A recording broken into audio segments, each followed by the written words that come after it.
पाकिस्तान में इलेक्शन लड़ना अब सिर्फ अमीरों का काम रह गया है, गरीबों के बस की बात नहीं। 18,000 कैंडिडेट्स खड़े हुए हैं। इन उम्मीदवारों के इनफरादी इखराजात, इनकी सियासी पार्टियों के मजमूई इखराजात और हुकूमत के इखराजात जो कि इलेक्शन कमीशन के ज़रिए इस इंतखाबात को मुनक्किद कराने में ख़र्च किए जाएंगे, उसकी तमाम तर तफसीलात से आज के इस एपिसोड के अंदर मैं डिस्कस करूँगा the economics of election in Pakistan.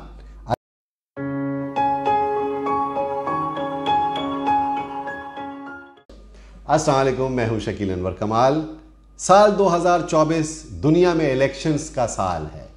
हाल ही में बांग्लादेश के अंदर इंतखाबात हुए और वहाँ पर एक उनकी पार्टी अवामी लीग और हसीना वाजिद तीसरी दफ़ा वज़ीर आज़म बन गई। इसके अलावा हिंदुस्तान में इलेक्शन होने वाले हैं, अमेरिका में इलेक्शन इसी साल हैं, मुनक्किद होंगे, और पाकिस्तान में 2024 में 8 फरवरी को इलेक्शंस मुनक्किद हुए। इन इलेक्शंस में जिन लोगों ने हिस्सा लिया, जो रेल पेल पैसों की दिखाई दे रही है, वो हमें पहले कभी नहीं देखने को आई।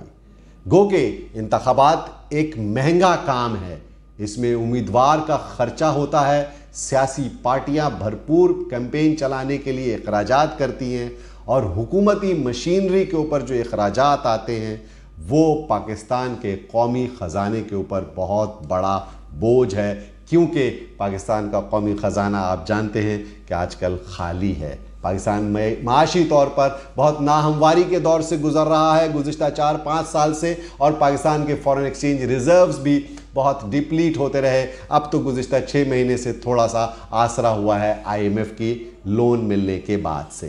पहले चंद अहम हक़ाइक़ आपके सामने रखना चाहता हूं। उन फैक्ट्स को मद्देनज़र रखते हुए हम इसका एनालिसिस करेंगे कि पाकिस्तान के कौमी इंतखाबात पर इखराजात क्या होते हैं। तो सबसे अहम बात तो ये समझ लीजिए कि ये पाकिस्तान के अनोखे इंतखाबात होने जा रहे हैं पाकिस्तान की तारीख़ के, जिसमें 18,000 कैंडिडेट पार्टिसिपेट करने के लिए मैदान में उतरे हैं।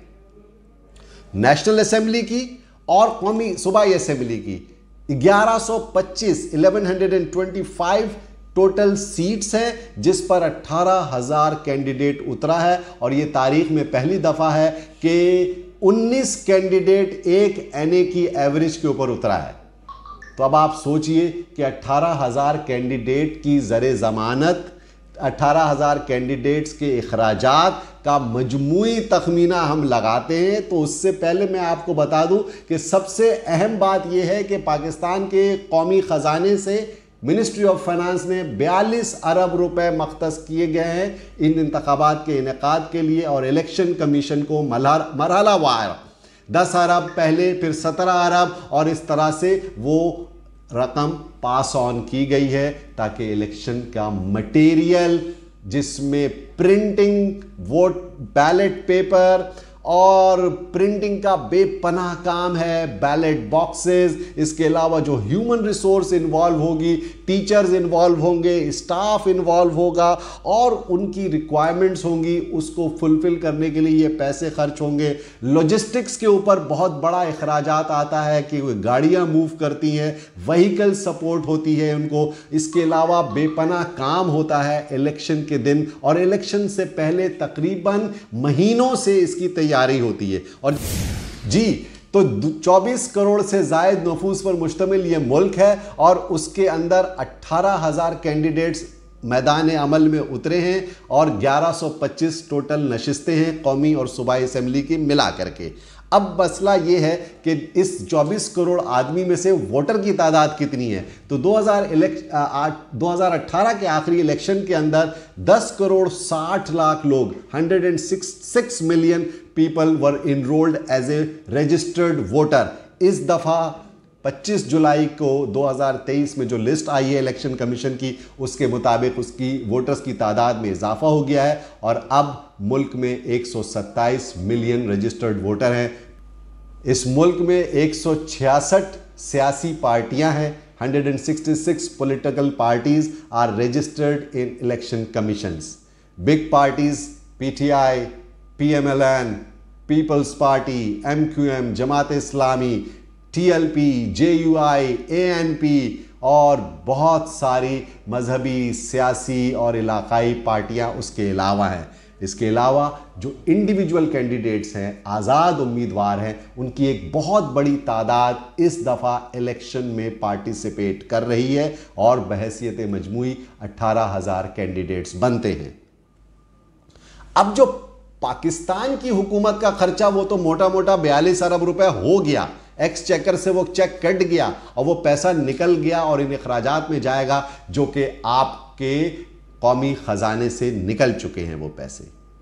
अब जो सियासी पार्टियां इलेक्शन में पार्टिसिपेट कर रही हैं उनका जो मोटा मोटा खर्चा नजर आ रहा है आपको, आप परेशान नहीं हो रहे क्या कि बड़े बड़े जलसे, एक तो मेन स्ट्रीम पार्टीज अपने बड़े मरकजी जलसे करती हैं हर शहर के अंदर, बड़े शहरों के अंदर, कराची, लाहौर, पेशावर और बड़े शहरों के अंदर, जबकि उनकी जो कॉर्नर मीटिंग्स होती हैं, इलाकाई उनके जो कैंडिडेट्स होते हैं वो बेशतर इलाकों के अंदर और वो अनगिनत जलसे, जुलूस, रैलियां अलग निकालते हैं। उनके पोस्टर्स, उनके बैनर्स, उनकी बिलबोर्ड्स, उनकी होर्डिंग्स, उनके पैम्फलेट्स, उनके फ्लायर्स, उनकी तकसीम और जा बजा उसकी प्रिंटिंग और उनकी तशहीर की जो मुहिम होती है वो करोड़ों नहीं अरबों रुपए की होती है।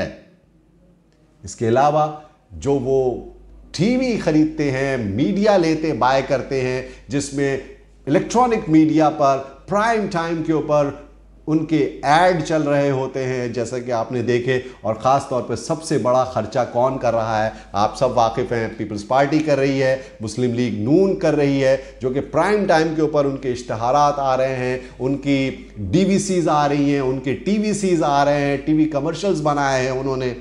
इसके अलावा अब दुनिया के अंदर एक नई जहत मार्केटिंग की आ गई है, वो है डिजिटल मीडिया मार्केटिंग। तो सोशल मीडिया प्लेटफॉर्म्स के ऊपर वो बूस्टिंग करते हैं, फेसबुक, इंस्टाग्राम, ट्विटर भरा पड़ा है इस वक्त उनके प्रमोशनल वीडियोस से। इन्फ्लुएंसर्स को हायर किया जाता है, उनको इंटरव्यूज दिए जाते हैं, पॉडकास्ट रिकॉर्डिंग्स होती हैं, और ये सब, nothing is free in this world, सब में पैसा लगता है।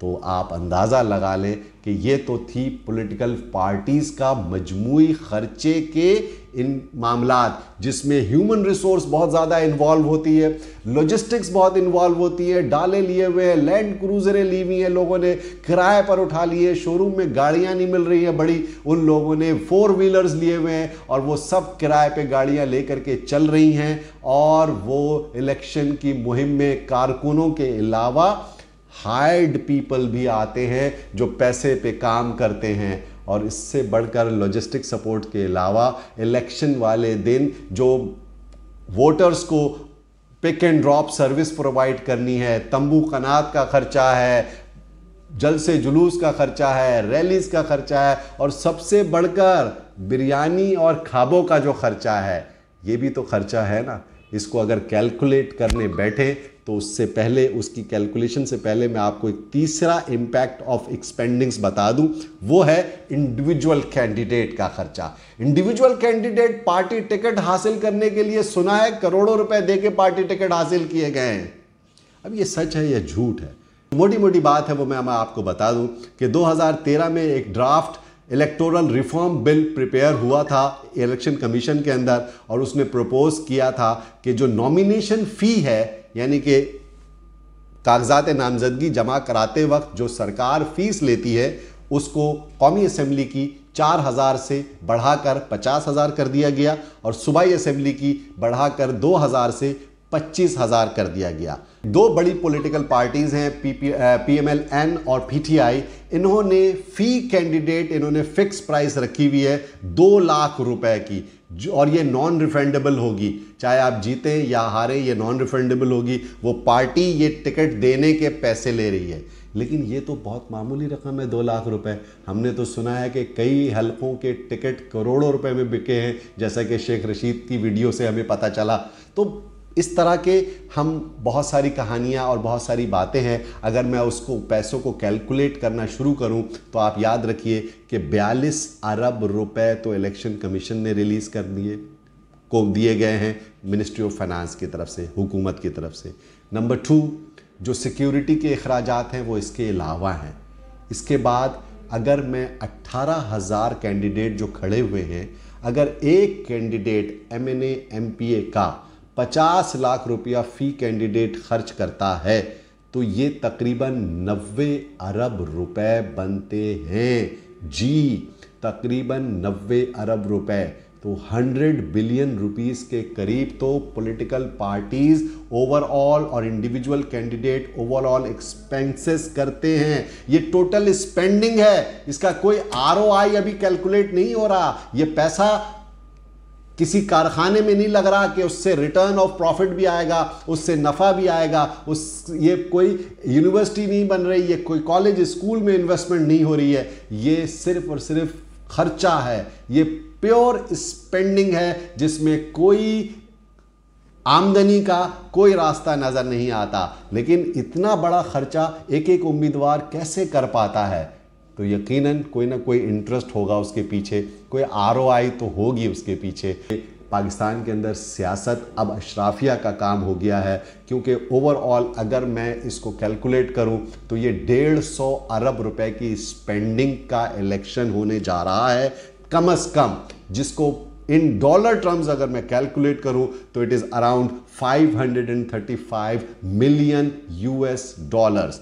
पाकिस्तान की जैसे मुल्क के अंदर, जो कि गरीब मुल्क है, जहां पर हम IMF के कर्ज़ों पे पल रहे हैं, और हमें इस हुकूमत को जो भी बनेगा, जो भी हुकूमत बनाएगी पार्टी, वो आइंदा आने वाले माह में मार्च में ही उनको IMF से रिव्यू पे जाना है। IMF से नया प्लान हासिल करने के लिए उनको तगो-दो करनी है, तब कहीं जाके निज़ाम हुकूमत चल सकेगा।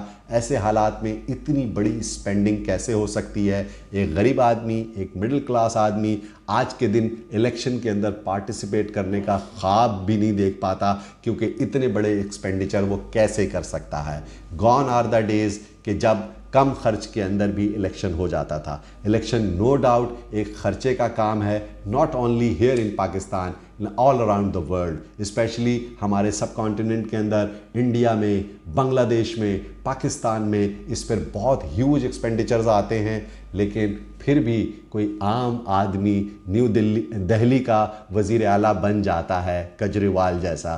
तो पाकिस्तान के अंदर भी हम उम्मीद करते हैं कि शायद कोई आम आदमी किसी सूबे का वज़ीर आला बन जाए, किसी वज़ीर बन जाए। वज़ीर आज़म तो पता नहीं बन सके या ना बन सके। This is all about today, the economics of elections in Pakistan. Thank you very much.